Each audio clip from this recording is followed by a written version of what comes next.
Assalamualaikum warahmatullahi wabarakatuh. Halo teman-teman semua, terima kasih sudah meluangkan waktu untuk mampir dan mendengarkan cerita ini. Semoga kalian semua selalu dalam keadaan sehat, dilindungi, dan dijauhkan dari hal-hal yang tidak baik. Cerita yang akan saya sampaikan malam ini bukan sekadar kisah horor untuk menakut-nakuti, tapi juga sebuah pengingat bahwa tidak semua rezeki datang dengan cara yang bersih, dan tidak semua keluarga benar-benar aman untuk pulang. Ini adalah kisah tentang seorang anak, tentang rumah yang pelen-pelen berubah menjadi tempat paling menakutkan, dan tentang rahasia yang terlalu mahal untuk ditebus. Mari kita mulai ceritanya. Pelan-pelan, Ahmad sebenarnya anak yang biasa saja. Umurnya 11 tahun, badannya kecil, kulitnya agak gelap karena sering main di luar. Di sekolah, dia bukan anak yang menonjol. Nilainya biasa, suaranya pelan, dan kalau disuruh maju ke depan kelas, dia selalu menunduk lebih dulu sebelum melangkah.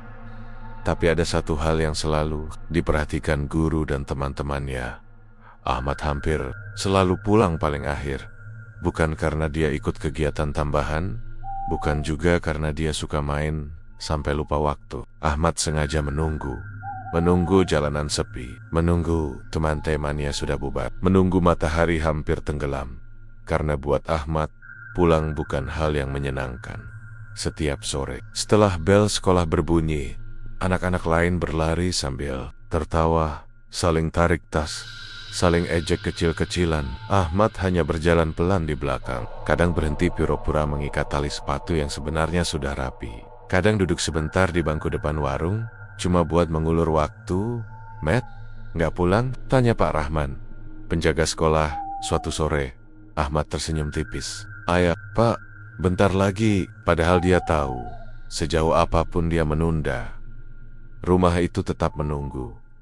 Sejak ibunya menikah lagi dengan Pak Darman, semuanya berubah. Ayah kandung Ahmad meninggal waktu dia masih kecil. Rumah dulu sederhana tapi hangat. Ibunya sering tersenyum, sering mengelus kepala Ahmad, sering menunggu di depan pintu tiap Ahmad pulang sekolah.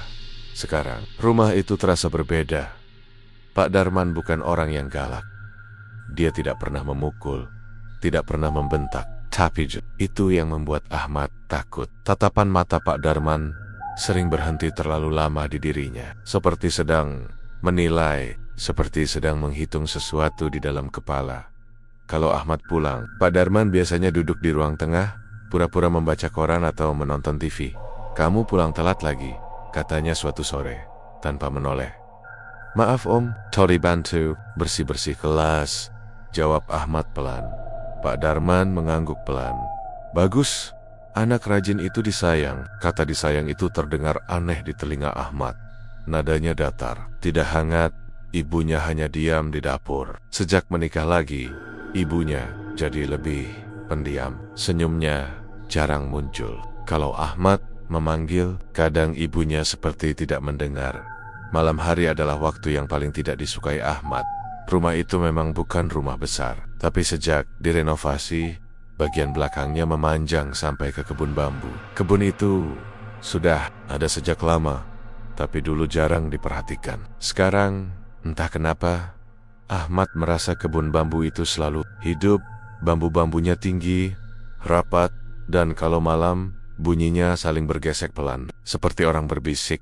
Setiap malam Jumat, selalu ada hal yang sama terjadi. Pak Darman akan mandi lama, pakai baju rapi, biasanya serba hitam atau coklat tua. Lalu sebelum keluar rumah, dia akan berhenti di depan kamar Ahmad. Panggilnya pelan. Ahmad selalu terlonjak kecil setiap kali mendengar suaranya. "Iya Om, kamu mana-mana, tutup pintu kamar. Apapun yang kamu dengar jangan keluar. Jangan buka pintu, mengerti?" Ahmad mengangguk, meski tenggorokannya terasa kering. "Iya Om." Pintu ditutup dari luar, tidak dikunci. Dia tidak boleh keluar. Malam itu, Ahmad tidak bisa tidur. Dari celah jendela kamarnya, dia melihat Pak Darman berjalan ke arah kebun bambu. Tangannya membawa sesuatu yang dibungkus kain hitam. Bukan besar, tapi terlihat berat. Langkah Pak Darman pelan, seperti orang yang sangat hati-hati agar tidak diperhatikan Ahmad. Mendekat ke jendela, napasnya tertahan.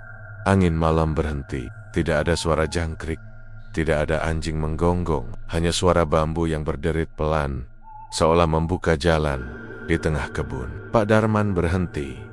Ahmad melihatnya menunduk, lalu berjongkok.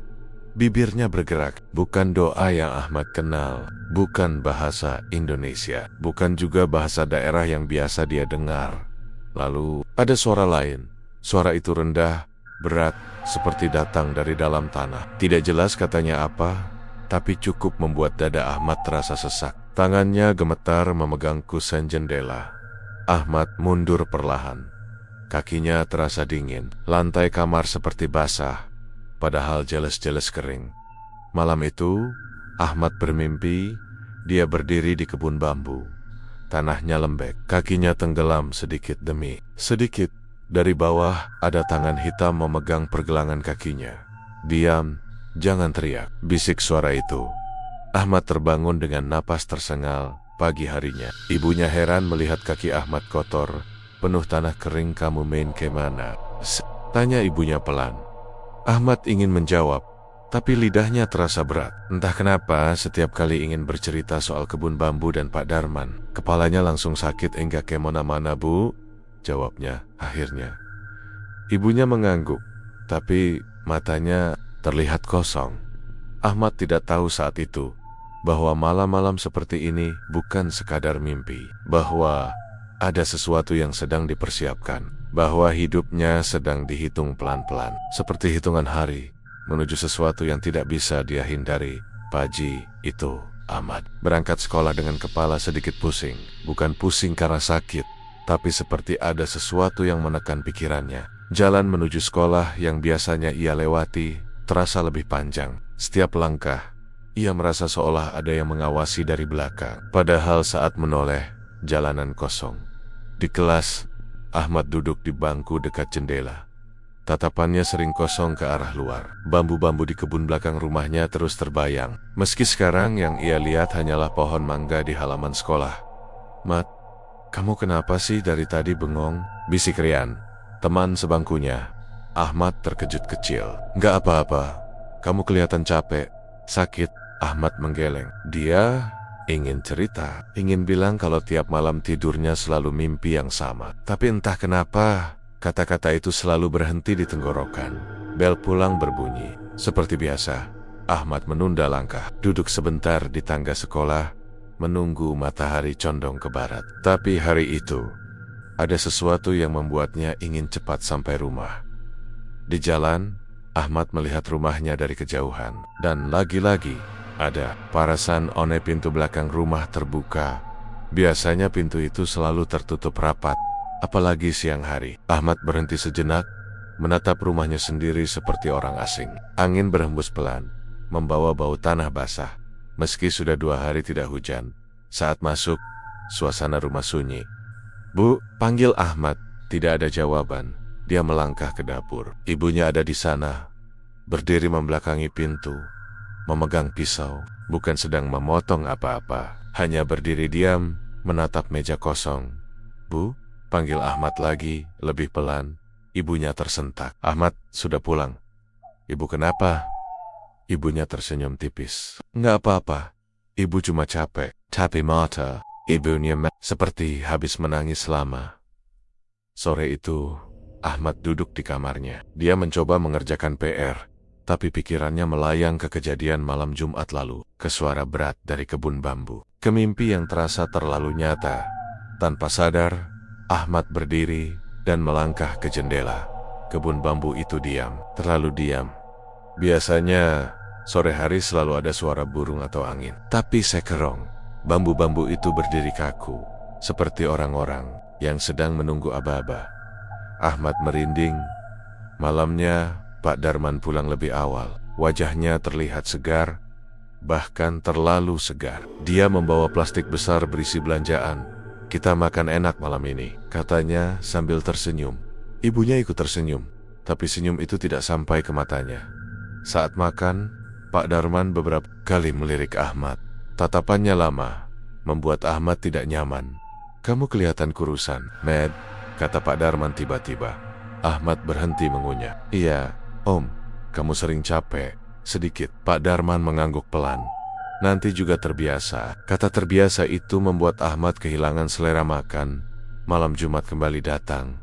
Seperti biasa, Pak Darman mandi lama. Ahmad sudah hafal pelannya, tapi malam itu ada satu hal yang berbeda. Pak Darman tidak menutup pintu kamar Ahmad. Dia hanya berdiri di depan pintu, menatap Ahmad lama sekali. Kalau nanti kamu dengar apapun, katanya pelan, ingat, itu bukan buat kamu. Buat saya maksudnya apa, Om? Tanya Ahmad, suaranya gemetar. Pak Darman tersenyum. Belum waktunya kamu tahu. Setelah itu, Pak Darman pergi ke belakang rumah. Ahmad duduk di ranjang. Tangannya dingin, kali ini dia tidak bisa diam. Rasa penasaran bercampur takut membuat dadanya sesak. Pelan-pelan, Ahmad turun dari ranjang. Dia membuka pintu kamarnya sedikit, mengintip keluar. Rumah gelap, ibunya tidak terlihat. Langkah kecil Ahmad membawanya ke arah dapur. Dari sana, pintu belakang terbuka setengah. Ahmad menelan ludah. Dari arah kebun bambu, terdengar suara gumaman, lebih jelas dari sebelumnya. Seperti dua suara yang sedang berbicara. Salah satunya suara Pak Darman. Yang satunya bukan suara manusia. Belum cukup, suara itu berkata berat. Sabar, jawab Pak Darman pelan. Anaknya masih kecil. Kami tidak menunggu lama. Ahmad menutup mulutnya agar tidak bersuara. Air matanya menetes tanpa dia sadari. Tiba-tiba, sesuatu menyentuh kakinya. Ahmad hampir berteriak, tapi dia menahan diri. Saat menoleh ke bawah, dia melihat jejak tanah basah di lantai dapur. Jejak kaki kecil, seukuran kakinya sendiri. Jejak itu mengarah ke kamar Ahmad. Dengan tubuh gemetar, Ahmad kembali ke kamarnya. Jejak itu berhenti tepat di depan ranjangnya, lalu menghilang. Malam itu, Ahmad tidak tidur. Dia duduk memeluk lutut, menatap pintu, menunggu sesuatu yang tidak dia mengerti. Pagi harinya, Ahmad demam, ibunya panik. Pak Darman justru terlihat tenang. Biarin saja, katanya. Anak laki-laki itu harus kuat. Saat ibunya mengompres dahi Ahmad, dia berbisik pelan. Bu, Ahmad takut. Ibunya terdiam. Tangannya berhenti bergerak. Takut kenapa? Tanya ibunya. Tapi suaranya bergetar. Sama rumah ini, sama Om. Ibunya menunduk. Air matanya jatuh ke tangan Ahmad. Maafin ibu, bisiknya. Ibu juga nggak tahu harus gimana. Malam berikutnya, Ahmad bermimpi lagi. Kali ini, dia tidak sendirian di kebun bambu. Aida bayangan berdiri di antara batang bambu. Semuanya menatapnya. Salah satu bayangan mendekat dan berbisik di telinganya. Kamu sudah dipilih. Ahmad terbangun sambil menjerit. Dan sejak malam itu, Ahmad mulai menyadari satu hal yang paling menakutkan. Yang mengintai bukan hanya dari luar rumah. Demam Ahmad turun, tapi tubuhnya tidak pernah benar-benar pulih. Setiap bangun tidur, badannya terasa lebih berat. Seolah semalaman dia tidak tidur di ranjang, melainkan berjalan jauh. Kakinya sering pegal, telapak tangannya kotor, dan kadang ada bekas tanah di sela-sela kukunya. Ibunya mengira Ahmad sering mengigau dan berjalan saat tidur. Tapi Ahmad tahu, itu bukan sekadar mengigau. Pagi itu, Ahmad duduk di ruang tengah sambil mengikat tali sepatu. Dari dapur terdengar suara ibunya sedang mencuci piring. Pak Darman sudah berangkat entah kemana sejak subuh. Hal yang jarang terjadi. Bu, panggil Ahmad pelan. Iya, Met, kalau Ahmad tidur. Ahmad suka jalan ke belakang rumah ya? Suara air berhenti. Ibunya diam terlalu lama. Kenapa tanya begitu? Akhirnya, ibunya menjawab.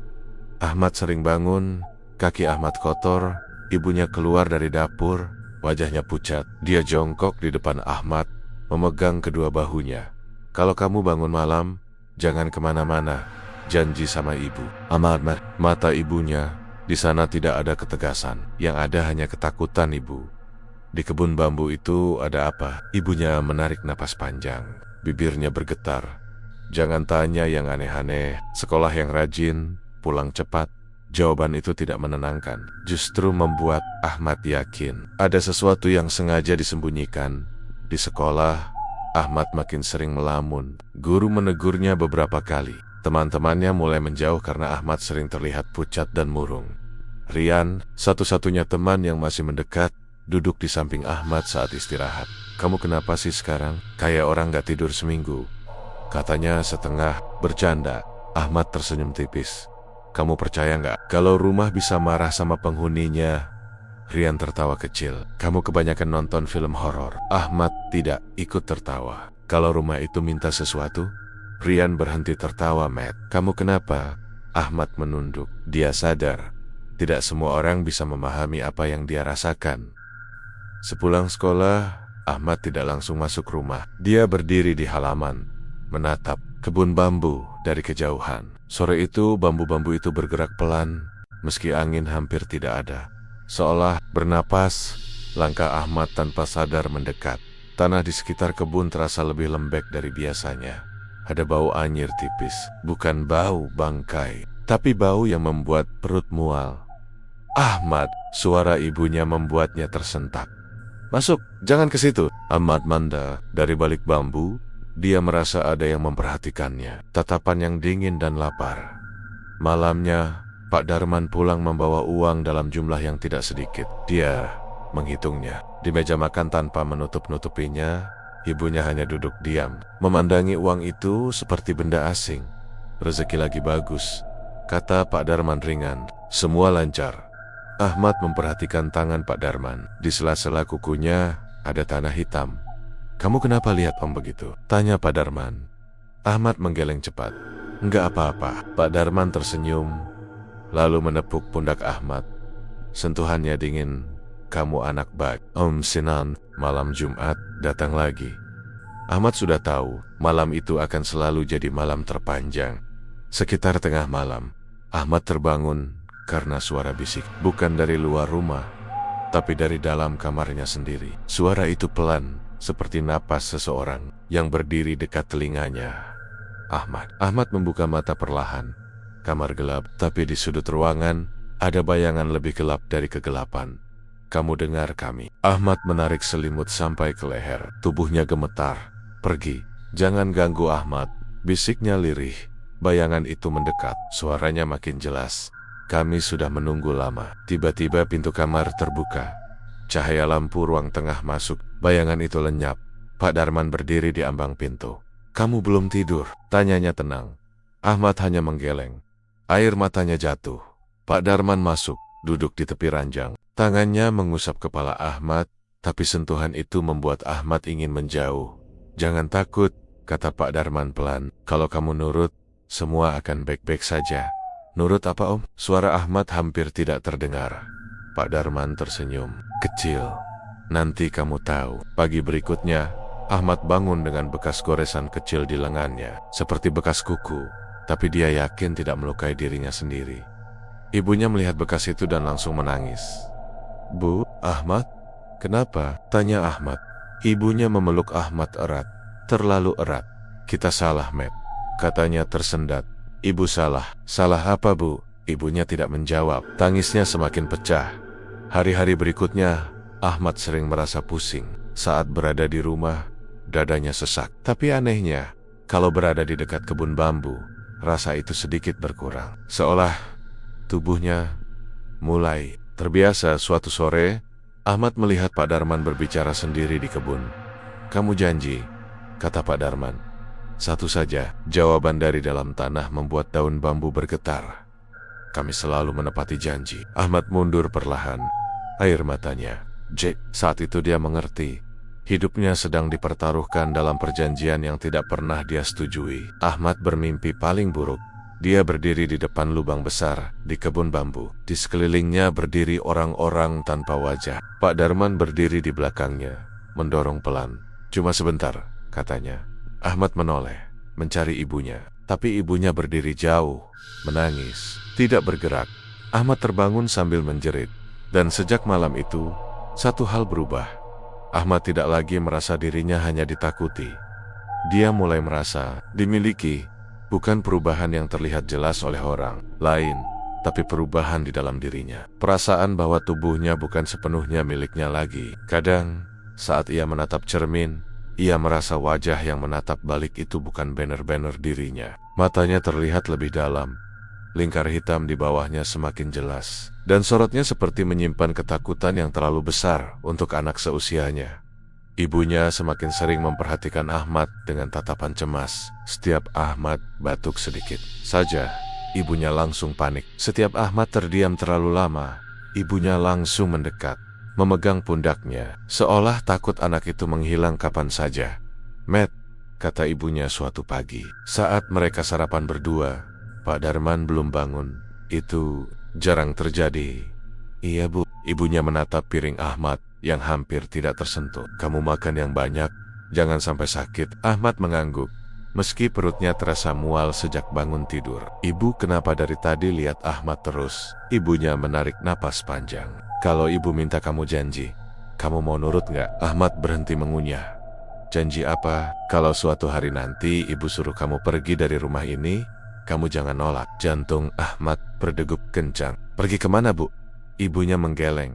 "Belum tahu, tapi lebih baik kamu jauh dari sini." Ahmad ingin bertanya lebih banyak, tapi suara langkah dari arah kamar membuat ibunya langsung terdiam. Wajahnya kembali datar, seperti menutup sesuatu. Rapat-rapat, Pak Darman keluar kamar dengan wajah segar. Terlalu segar untuk seseorang yang hidupnya dipenuhi rahasia. "Kalian ngomong apa?" tanyanya sambil duduk. "Nggak apa-apa," jawab ibunya cepat. Pak Darman menatap Ahmad. Tatapan itu sekarang berbeda. Lebih fokus. Lebih seperti seseorang yang sedang memastikan barangnya masih ada. Hari itu, Ahmad tidak masuk sekolah. Katanya sakit. Padahal badannya tidak panas. Tapi setiap kali berdiri, kepalanya berkunang-kunang. Pak Darman menyuruh Ahmad tetap di kamar. "Kamu istirahat. Jangan kemana-mana," katanya singkat. Siang itu, Ahmad tertidur. Dalam tidurnya, dia kembali berada di kebun bambu. Tapi kali ini, kebun itu terlihat lebih luas, lebih gelap. Di tengahnya ada lubang besar yang dikelilingi simbol-simbol aneh di tanah. Dari dalam lubang, terdengar suara-suara lirih. Seperti banyak orang berbicara bersamaan, tapi semua terdengar sedih dan marah. "Kenapa aku di sini?" tanya Ahmad dalam mimpinya. Salah satu suara menjawab, "Karena kamu dipilih." "Depel, buat apa?" Menutup janji. Ahmad terbangun dengan napas terengah. Keringat membasahi tubuhnya. Dari luar kamar, terdengar suara orang berbicara pelan. Suara Pak Darman. Dan suara lain yang tidak dikenalnya. Ahmad membuka pintu sedikit.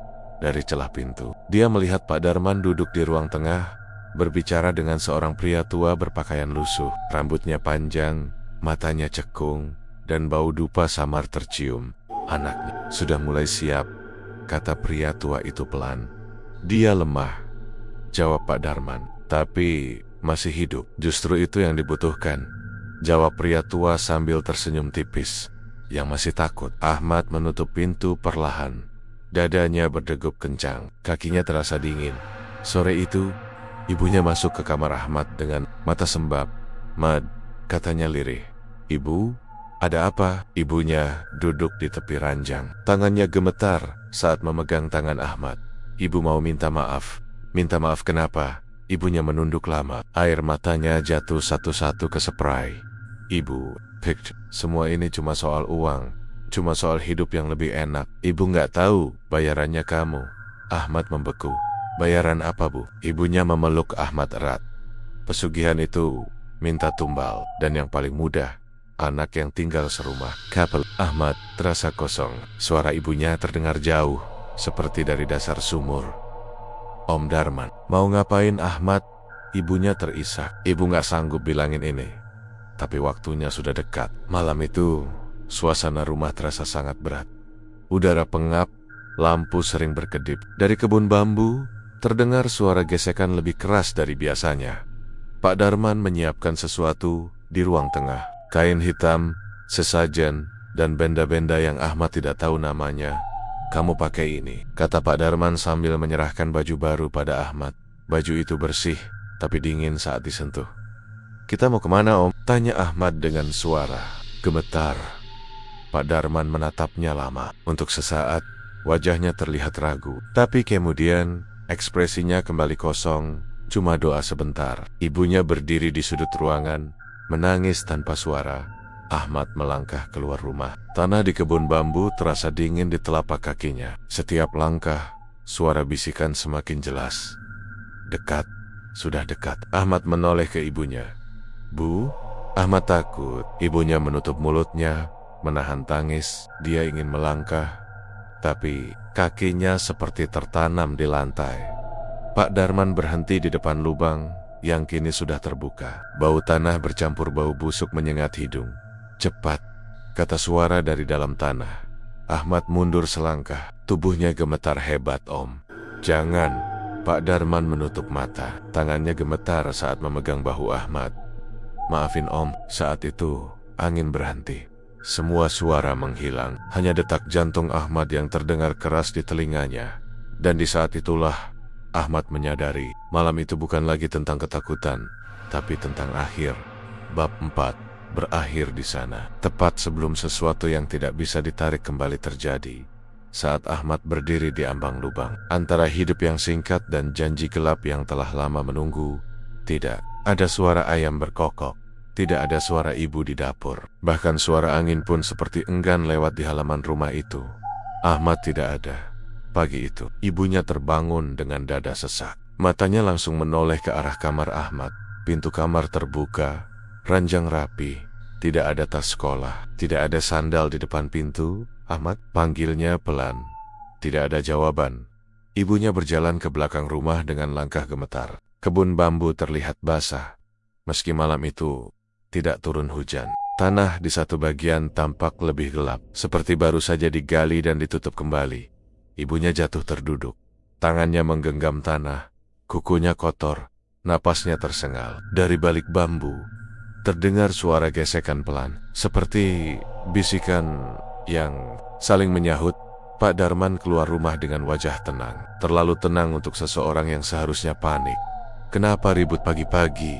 tanyanya. Ibunya menoleh dengan mata merah. "Ahmad, mana?" Pak Darman diam sejenak. "Mungkin kabur?" "Kabur?" Suara ibunya meninggi. "Anak 11 tahun kabur kemana?" Pak Darman menghela napas. Dia sering takut sendiri.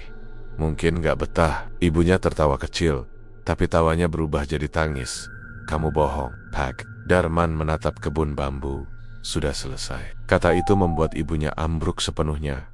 Siang harinya, warga mulai bertanya, "Ahmad tidak masuk sekolah." Tidak ada kabar. Ibunya mondar-mondir seperti orang kehilangan arah. Pak Darman justru sibuk menerima tamu. Anaknya memang pendiam, kata Pak Darman ke Pak RT. Mungkin ikut temannya. Pak RT mengernyit. 11 tahun, Pak. Kalau kabur pasti ada jejak. Pencarian dilakukan, polisi datang. Kebun bambu ikut diperiksa. Tapi tidak ada yang berani masuk terlalu jauh. Udara di sana terasa berat, bikin pusing. Tanahnya aneh, kata salah satu polisi. Seperti hangat. Tidak ada jasad, tidak ada darah, tidak ada apapun. Ahmad menghilang begitu saja. Malam pertama tanpa Ahmad, ibunya duduk di kamar anak itu sampai pagi. Dia memeluk baju sekolah Ahmad, mencium bau yang sudah mulai pudar. "Maafin ibu, Mat," bisiknya berulang-ulang. Lampu kamar berkedip pelan. Dari sudut ruangan, terdengar suara langkah kecil. Ibunya menoleh cepat. Ahmad, tidak ada siapa-siapa, tapi udara di kamar terasa dingin. Lebih dingin dari biasanya. Malam kedua, Pak Darman mulai gelisah. Tidurnya tidak nyenyak. Dia terbangun berkali-kali karena mimpi yang sama. Dalam mimpinya, Ahmad berdiri di ujung kebun bambu. Wajahnya pucat, matanya hitam. "Om janji," kata Ahmad pelan. Katanya cuma sebentar. Pak Darman terbangun dengan keringat dingin. Sejak malam itu, rumah mulai berubah. Lampu sering mati sendiri. Bau tanah basah tercium dari dalam rumah. Kadang terdengar suara bambu bergesek dari arah belakang. Padahal tidak ada angin. Ibunya mulai kehilangan kesadaran. Dia sering berbicara sendiri, seolah Ahmad masih ada. "Nanti pulang, jangan telat ya," katanya sambil menyiapkan piring kosong. Pak Darman tidak menegur. Dia mulai takut pada rumahnya sendiri. Suatu malam, Pak Darman mendengar suara ketukan pelan. Di pintu belakang, tok tok tok. Dia berdiri lama di depan pintu, tangannya gemetar. "Siapa?" tanyanya. Tidak ada jawaban. Saat pintu dibuka, tidak ada siapa-siapa. Tapi di lantai, ada jejak kaki kecil dari tanah basah, mengarah masuk ke rumah. Pak Darman mundur, nafasnya tercekat. Bukan aku," gumamnya. Jejak kaki itu berhenti, tepat di depan kamar Ahmad. Sejak saat itu, Pak Darman mulai sakit-sakitan, tubuhnya kurus, matanya cekung. Uang masih terus datang, tapi tidak membawa rasa tenang. Ibunya semakin sering menangis di kebun bambu. "Balikin anak saya," teriaknya suatu malam. "Ambil saya saja." Jawaban dari kebun hanya suara bambu berderit. Beberapa warga mulai melihat hal-hal aneh. Ada yang mengaku melihat anak kecil berdiri di antara bambu saat malam Jumat. Ada juga yang mendengar suara anak memanggil ibunya dari belakang rumah. "Bu, dingin." Tidak ada yang berani mendekat. Pak Darman akhirnya mendatangi pria tua yang dulu datang ke rumah. "Janji kamu apa?" bentaknya. Pria tua itu tersenyum tipis. "Kami menepati janji. Uangmu lancar, tapi kenapa masih diganggu?" Pria tua itu menatapnya lama. Tumbal tidak pernah benar-benar pergi, dan yang memberi akan selalu ditagih. Pak Darman pulang dengan wajah pucat. Malam itu, dia berdiri lama di depan kebun bambu. "Aku sudah bayar," teriaknya. "Tinggalkan aku." Tanah bergerak pelan. Suara berat muncul dari dalam. Belum selesai, Pak Darman jatuh terduduk. Di dalam rumah, ibunya memeluk baju Ahmad sambil menangis. Dari belakangnya, suara kecil terdengar pelan. "Bu," ibunya menoleh perlahan. Bayangan anak kecil berdiri di ambang pintu. Tidak jelas wajahnya, tapi suaranya sangat dikenali Ahmad. Suara ibunya gemetar. Bayangan itu tidak mendekat, hanya berdiri, lalu perlahan menghilang. Ibunya menjerit histeris. Bab 5 berakhir dengan satu kenyataan pahit. Ahmad memang menghilang, tapi kepergiannya bukan akhir. Justru awal dari teror yang sebenarnya. Pesugihan itu tidak pernah selesai hari-hari. Setelah hilangnya Ahmad berubah menjadi mimpi buruk yang tidak ada ujungnya. Pak Darman sudah jarang keluar rumah. Warung yang dulu ramai mulai sepi, meski uang tetap datang entah dari mana. Setiap pagi selalu ada amplop coklat di depan pintu. Tidak pernah ada nama pengirim. Tidak pernah ada suara langkah. Pak Darman mengambil amplop itu dengan tangan gemetar. Uang di dalamnya selalu pas, tidak kurang, tidak lebih. "Berhenti," gumamnya suatu pagi. "Aku nggak mau lagi." Amplop itu jatuh dari tangannya. Sot, uang menyentuh lantai. Terdengar suara berat dari arah kebun bambu. Seperti tawa yang ditahan. Ibunya Ahmad kini hampir tidak pernah bicara. Matanya kosong. Rambutnya jarang disisir. Dia sering duduk menghadap kebun bambu sambil memeluk lutut. "Mat, kamu di mana?" bisiknya berulang-ulang. Pak Darman mencoba menghindar. Dia mengunci pintu belakang, menutup jendela, bahkan pernah menebang beberapa batang bambu di tepi kebun. Malam itu juga, dia terbangun dengan teriakan. Di dalam kamarnya, lantai penuh tanah basah. Bau busuk menyengat. Di dinding, ada bekas goresan kecil, seperti bekas kuku anak-anak. Pak Darman jatuh terduduk. "Cukup!" teriaknya. "Aku sudah nurut!" Jawaban datang dari mana-mana. "Kamu yang mulai." Sejak malam itu, Pak Darman tidak pernah tidur nyenyak. Setiap kali memejamkan mata, dia melihat Ahmad berdiri di sudut ruangan. Tidak hanya menatap. Kadang wajahnya normal, kadang wajahnya gelap, matanya kosong. "Jangan lihat aku begitu." Pak Darman menangis sambil menutup wajah. Ahmad hanya berdiri, lalu perlahan menghilang. Ibunya Ahmad mulai sakit, tubuhnya kurus, nafasnya sering tersengal. Dokter tidak menemukan penyakit apapun, seperti kehilangan semangat hidup. Kata dokter pelan. Pak Darman tahu, yang hilang bukan sekadar semangat. Jiwa ibunya Ahmad ikut terkubur malam itu. Suatu malam Jumat, hujan turun sangat deras. Petir menyambar kebun bambu. Pak Darman duduk di ruang tengah sambil memegang kepala. Tiba-tiba terdengar suara ketukan dari arah kebun. Tok, tok, tok. Bukan di pintu, tapi dari tanah. Pak Darman berdiri perlahan. Tubuhnya gemetar. "Jangan, sekarang," katanya lirih. Tanah di kebun bambu bergerak. Satu bagian ambles perlahan. Dari dalamnya muncul tangan kecil, penuh tanah, menggenggam akar bambu. Pak Darman menjerit. Tangan itu tidak keluar sepenuhnya, hanya muncul sebentar, lalu menghilang lagi. Tapi cukup untuk membuat Pak Darman jatuh pingsan. Keesokan harinya, warga menemukan Pak Darman tergeletak di kebun bambu. Bajunya kotor, matanya kosong. Sejak hari itu, Pak Darman berubah seperti orang linglung. Dia sering berbicara sendiri, kadang tertawa, kadang menangis, kadang memohon pada tanah. "Ganti aku, ambil aku," katanya berulang-ulang. Warga mulai berani bicara. Gosip berubah jadi keyakinan.